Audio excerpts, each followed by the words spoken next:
First of all, why are you running to be Copeland's next MP? Look, I live in Copeland. My family are here. My children grew up here. I love the people and the place, and I really care about it. But look, the crisis that's hitting West Cumbria now because of the Tory cuts is really frightening. I was an NHS doctor, and now I drive on blue lights with St John.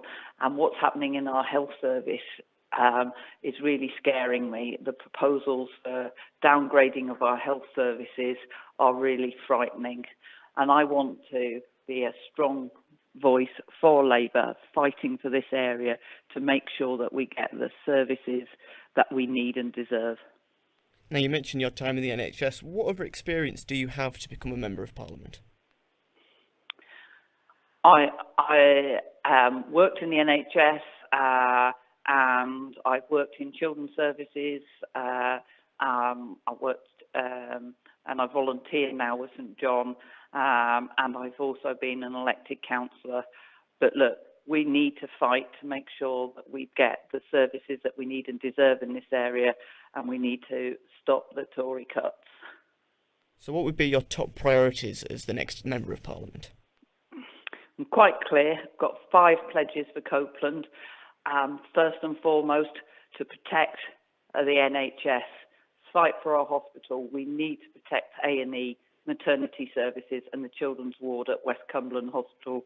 And secondly, save the inpatient beds at Keswick Hospital. Those are basic services that we all rely on and keep our area safe. Thirdly, support Sellafield and the nuclear industry, no ifs, no buts. My husband works in the nuclear industry and we need high quality, high tech jobs here. Fourthly, securing the jobs for the future at Moorside. We need those jobs.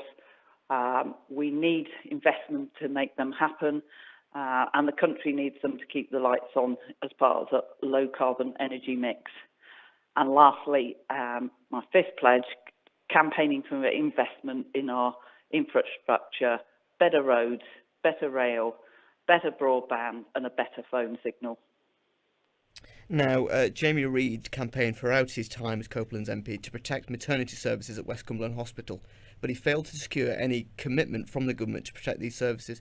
Why do you think that you'd be any more successful, Gillian? Look, let's be clear. The Tories' aim is to just strip money out of the NHS, and they don't care about areas like this. And we need a strong voice that is saying this is unacceptable, lives are at risk here, and we need to do that. Voting in a Tory MP gives them the green light to go ahead and shut down the services that we rely on. So we need a strong Labour voice fighting for that, and I will do that. My experience as a hospital doctor and now as a blue light driver for St John tells me firsthand why these changes are dangerous, and I need to fight for that. We deserve a decent NHS here in West Cumbria. Now, moving on to one of the other big issues in this by-election, and your leader Jeremy Corbyn has been a staunch opponent of nuclear power and hasn't committed to support the creation of a new nuclear power station at Moorside. Can the people of Copeland really trust Labour on nuclear power? Absolutely. I support Sellafield and the nuclear industry. No ifs, no buts. We need nuclear as part of new nuclear at Moorside as part of the energy mix that will keep our lights on in this country. And look, Labour were the party that set up the civil nuclear industry. Our party policy is and always has been for nuclear, and we haven't changed that. It hasn't changed under Jeremy's leadership, and Jeremy has put out a very clear statement supporting Sellafield and saying that we need the investment to get the new development at Moorside in order to have nuclear as part of the energy mix we need to keep the lights on in this country. And I will fight for that because we need those jobs, high-tech, good quality jobs for this community, and everybody here in West Cumbria needs to be able to benefit from the nuclear industry. But the Tories are not investing to make that happen, and I need to fight to make sure it does. Just on that point, Copeland is dominated by the nuclear sectors. So what will you try and do to diversify the economy? Look, the same things that allow for the development of Moorside are the things that will enable a more balanced economy. But look, the Tories are not investing in the infrastructure that needs to make that happen. We need new road and rail, and the Tories are not giving us the money for that.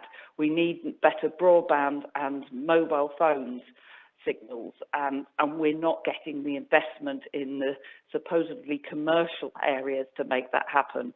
We need that investment here to ensure that we all benefit in this area, and that is, I've been hearing that time and time again, that we need that investment both for Moorside, but for any industry that wants to be here, and that's why it's so important that we get that investment, and the Tories are just not prepared to do it. Let's move on to Brexit now. And back in the EU referendum, you voted to remain, but well over 60% of people in this area of Copeland voted to leave. So how can you expect to be trusted to be their representative when you disagree with them on the biggest issue of the day? Look, the people have spoken, and I totally accept that decision.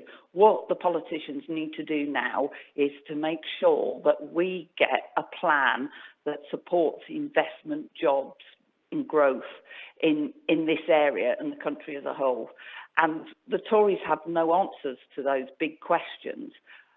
There is no coherent plan going forward that will ensure that the people of Copeland have what they were asking for during the referendum, and that is growth, jobs, and a good standard of living. And Labour will fight to make sure that happens, and I will be a strong voice in Westminster taking those concerns forward. And a final question, all of the polling shows that it's going to be a close run between Labour and the Conservatives. How confident are you feeling? Look, I've campaigned for many years, and I'm concentrating on my own campaign. Look, the people are fed up of the Tories. Then they are absolutely annoyed that the Tories are not even mentioning their number one concern, the hospital and the NHS. And I will fight for every vote so that we can send the message, a clear message to the Tories that they have not got a green light to close down our health service and that we need investment in this area.